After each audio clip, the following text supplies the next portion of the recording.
Well, good morning. Well, it's great. I hope everybody has started their days very well. I hope it's going to be a really nice day. Well, first of all, I'd like to thank everybody.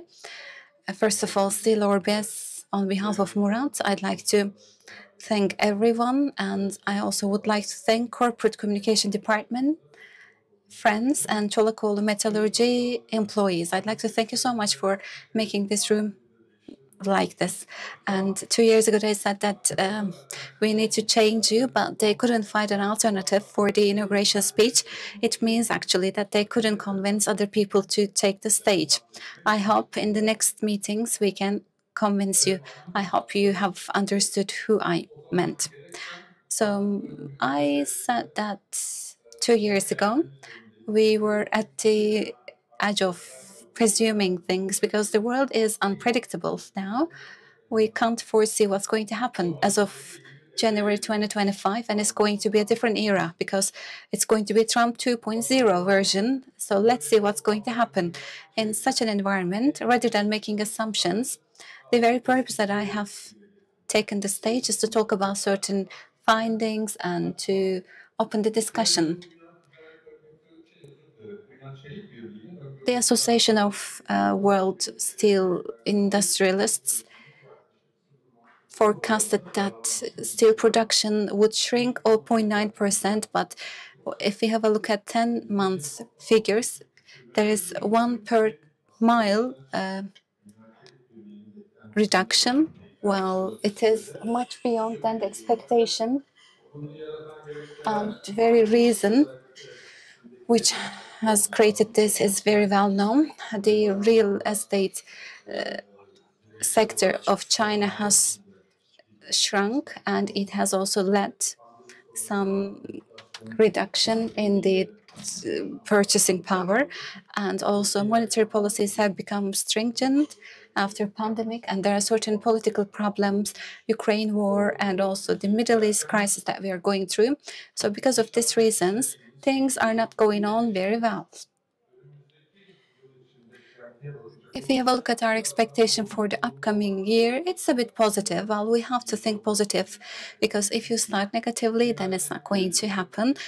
So, according to the World Association, 1.2% growth is assumed. And according to this prediction, India will be on the forefront, as you all know, in the world when it comes to steel sector. That area is a shining star because they grow very significantly. Their target is to reach million tons in 2030, and it is predicted that the next year growth will be around 8%. In addition to this, for the developing countries, almost 2% growth is predicted.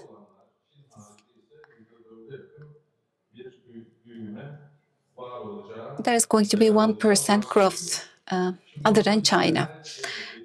So the main indicator is going to be again China, because for years we have said this as steel sector, we are just at the seat of a bus. But unfortunately, there is a Chinese driver.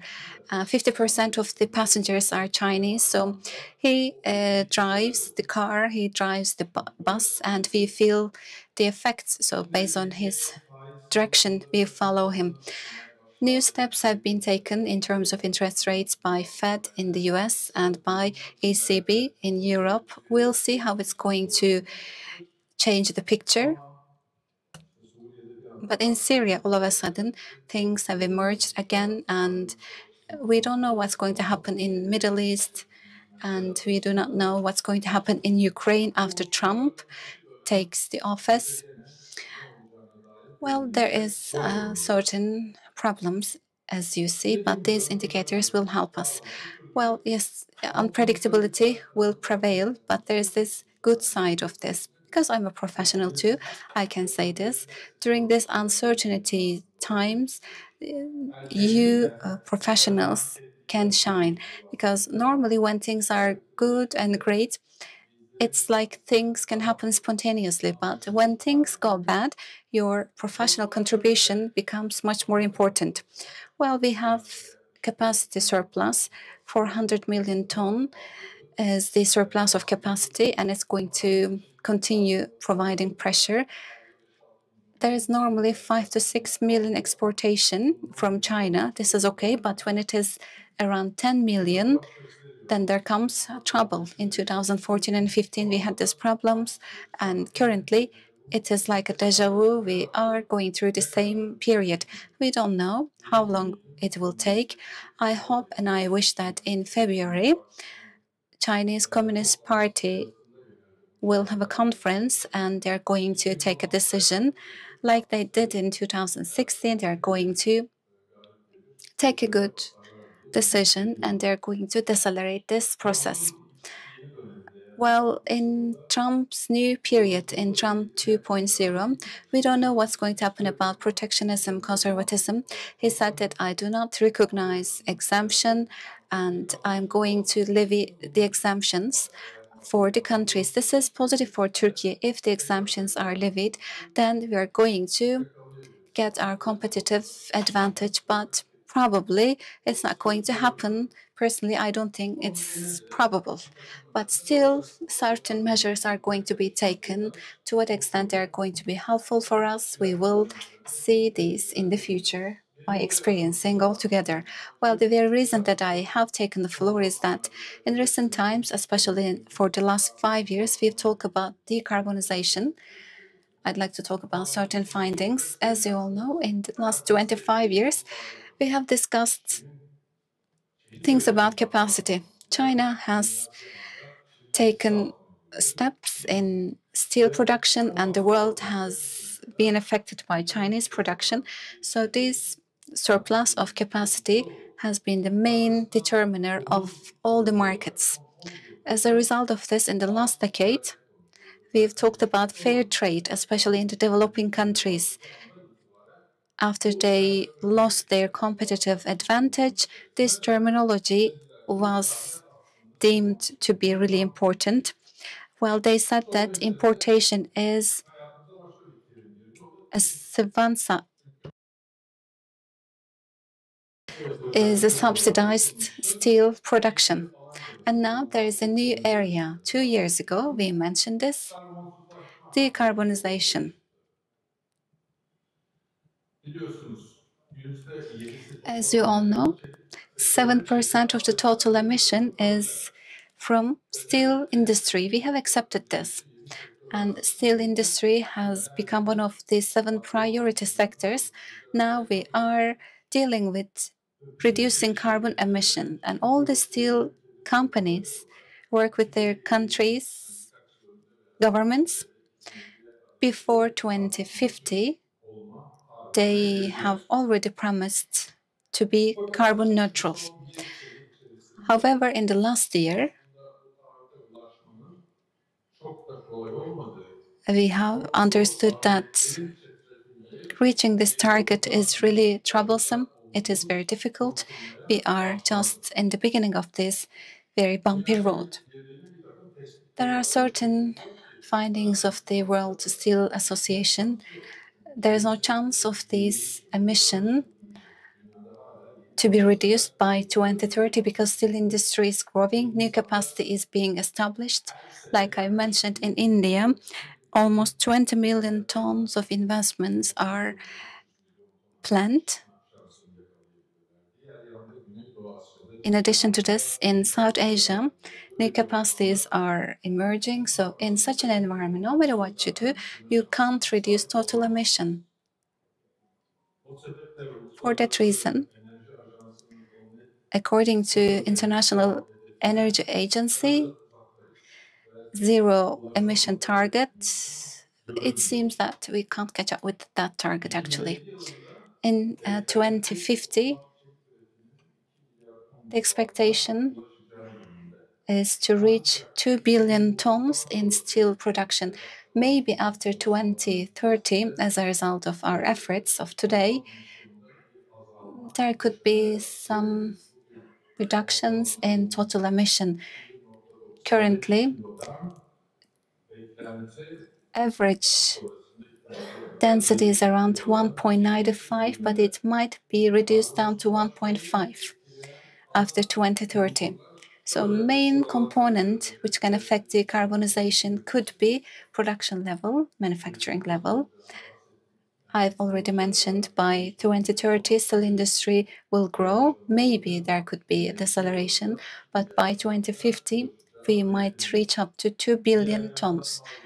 In addition to this, there are manufacturing methods. These are the secondary issues with respect to carbon emission reduction. In recent times, there's investments on arc furnaces, but we don't know to what extent they can solve our problems. This is ambiguous because, as you all know, scrap resources are limited. Only 1/3 of the total production is based on scrap, and there's not a large expectation that is going to meet the needs, it's going to grow. Another issue is related to raw material. Well, I've mentioned scrap. For reducing the ores, alternative methods are researched, natural gas and hydrogen, but there are certain restrictions there. The ore amount that could be reduced is also limited. And another important issue is the productivity and efficiency of the blast furnaces, and also renewable energy amount in the grid. But today, only 20% of the energy needs of the world can be met by renewable energy. So 80% of it is dependent on fossil fuels. By 2050, in order to be carbon neutral, the things to be done are really troublesome. You can appreciate this, I'm sure. And the sixth issue is the carbon dioxide that we create, or the carbon that has to be captured, it has to be restored, and it has to be utilized. So these six main components are very crucial for the target before 2050. They will be the main determiners. The biggest reduction will happen in China. This is the expectation because we assume that the production will go down after 2030. It is expected that it will regress less than 800 million tons, but it's going to be balanced when the Indian production is going to increase. In addition to this, there is electrical arc furnace rate by 10%. So it's expected that it will reach up to 28 to 30%. So all around the world, arc furnace production rate will hit 40%. DRI production is 9% now, and it will also increase in the future. So as a result of this, ore demand that is going to be directly used will be around 7% less than the current amount. And scrap demand, scrap supply will increase by 50%. And scrap rate in total will be around 40. After these findings, let's talk about the main thing.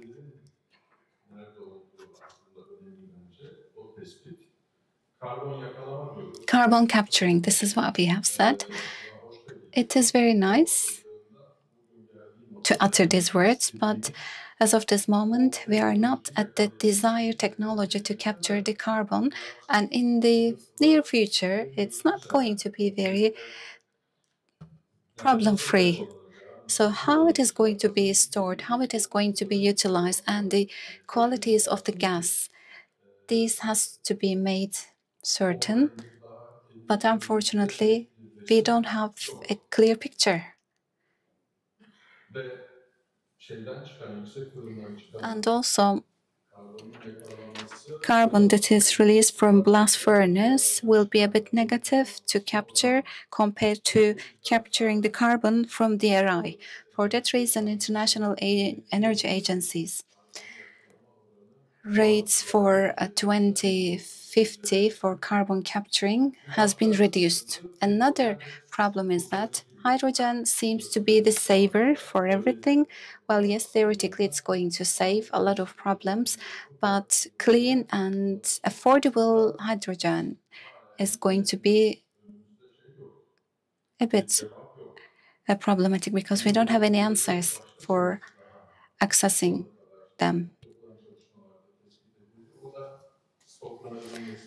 And also, stocking and distribution of the hydrogen have certain issues. There are some obstacles to tackle with. First of all, if we are talking about the hydrogen that could be consumed by a company, this is a big problem. It can't be stored on the surface. It should be stored in all the mines, but when you store them in the mines, there could be some problems again. So within this period of time, hydrogen can't be a sole answer to these targets, perhaps. Well, technologically speaking, these are the issues that are worked on, but what do we need the most to realize these targets? Of course, finance. Well, I've read McKinsey's report very recently with respect to decarbonization in terms of reaching that 1.5 Celsius degree reduction. They say that by 2050, $78 trillion should be invested in order to these reach numbers. So each and every year, $3.5 trillion of investment should be made in the world. Yes, you have to make this investment. And also, you have to find this money from one way or another, and you have to make it appealing. I've been in Baku, COP29. We talked to World Bank, IMF. I had a chance to listen to a panel from these experts. They said that there is money, yes, but this decarbonization issue is not yet appealing to send this money to these areas. For this money to be invested on these areas, it has to be made more appealing. So in order to keep this 1.5 Celsius degree, we have to invest $78 trillion, and renewable energy consumption should be 90%. So it is really tough. For that reason, I think we have to make this detection, yes. We have to prioritize the next steps.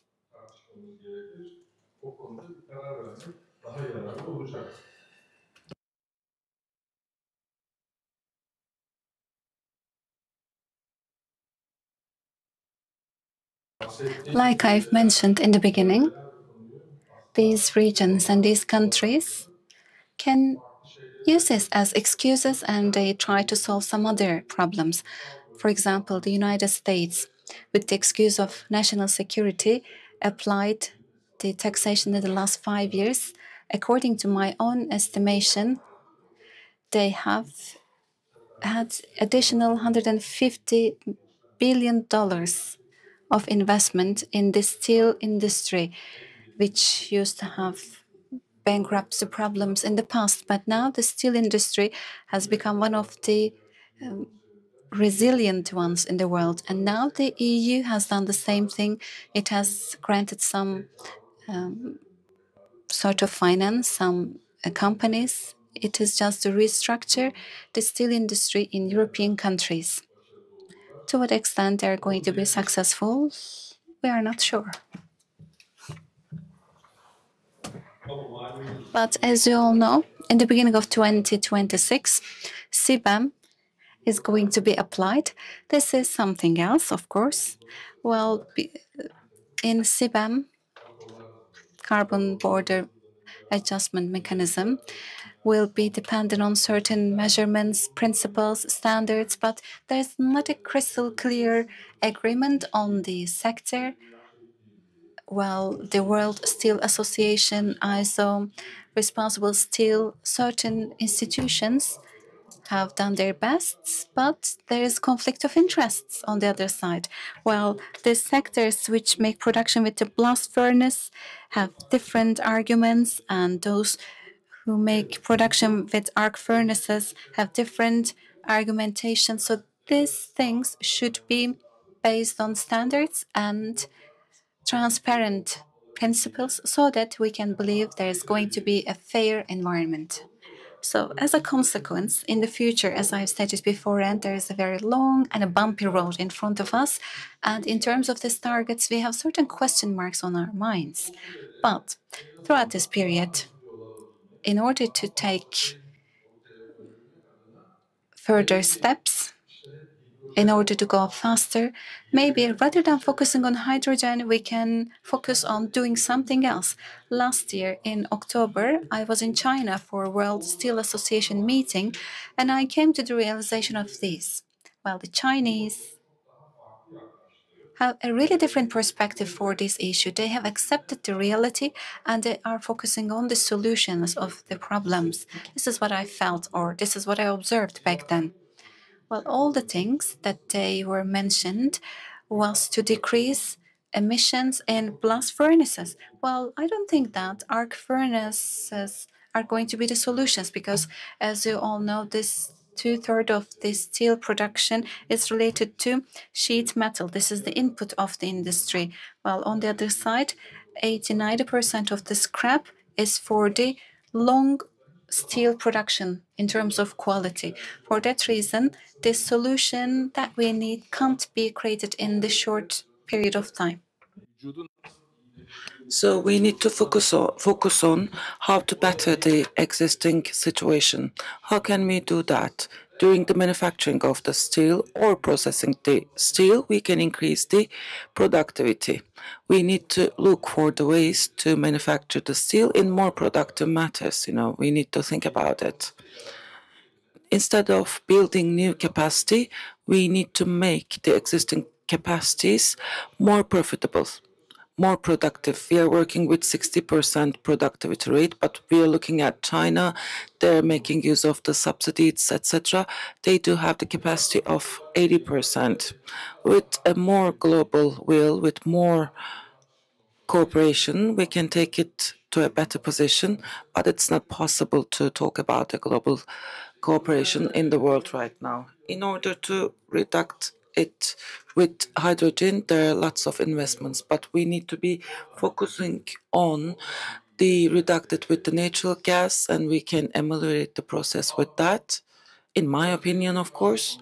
But there's another prioritized matter which has to be opened for discussion. In the last 25 years, we have had surplus capacity. In the last decade, we are talking about the subsidies, but now we're talking about clean steel. The authorities, they need to make a decision, and they can bring up a limit to the emission produced while manufacturing the steel. So the current facilities can better their processes in order to decrease their emissions. What I'm trying to tell you is that the solution to this matter is to have more global approach and more with global will. We can't sort it out with individual approach and with individual solutions, because if we all look for our own benefits and if we all adopt the policies that work the best for us, then 1.5 Celsius degree increase in the climate exchange is going to be the biggest issue. That is the basis scenario. And in order to keep it at 1.5, $55 million has to be spent in order to keep it at that level. I hope that mines comes first and we can have more realistic approach from more global perspective, and we can come up with more just solutions. Thank you very much for listening.